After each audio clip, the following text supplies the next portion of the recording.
ایک بار جنگل میں ایک غار میں ایک بہت ہی بھیانک شیر رہتا تھا، لیکن وہ شیر بہت زیادہ کمزور ہو چکا تھا اور اس کے پاس ایک لومڑی بھی اکثر آیا کرتی تھی۔ لومڑی کو اس شیر کا پتہ تھا کہ وہ اب کمزور ہو چکا ہے اور کسی شکار کے قابل نہیں رہا، تو اسی لیے لومڑی ایک دن باہر چلی گئی۔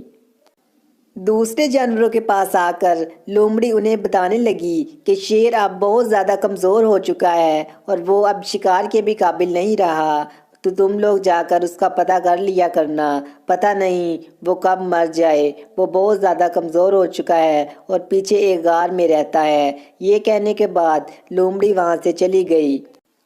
ایک دن ایک گدھا شیر کی عیادت کرنے کے لیے اس کی غار میں آیا۔ ابھی وہ اس کی عیادت کرنے ہی والا تھا کہ شیر نے اچانک اس پر حملہ کر دیا۔ وہ بہت زیادہ بھوکا تھا کیونکہ وہ باہر جا کے شکار کرنے کے قابل نہیں رہا تھا، تو اس نے گدھے کو وہیں پہ مار دیا اور اسے کھا گیا۔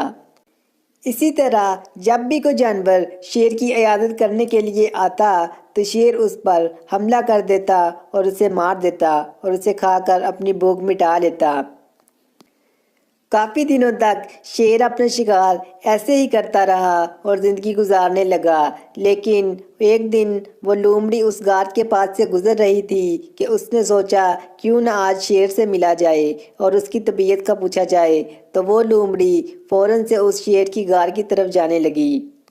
جب وہ لومڑی شیر کے غار میں پہنچ گئی تو اس نے شیر سے اس کی طبیعت کا پوچھا اور ساتھ ہی وہ بہت زیادہ حیران بھی ہوئی۔ شیر نے اس سے کہا کہ وہ اس کے پاس آئے اور اس کی طبیعت کا پوچھے، وہ پھر اسے بتائے گا، لیکن لومڑی بہت سمجھدار تھی اور اس نے کہا کہ میں ایسا نہیں کروں گی کیونکہ مجھے جانوروں کے پنجوں کے نشان غار کے اندر جاتے ہوئے تو نظر آ رہے ہیں لیکن باہر جاتے ہوئے نظر نہیں آ رہے، تو وہ فوراً سے وہاں سے بھاگ گئی اور اس نے اپنی جان بچا لی۔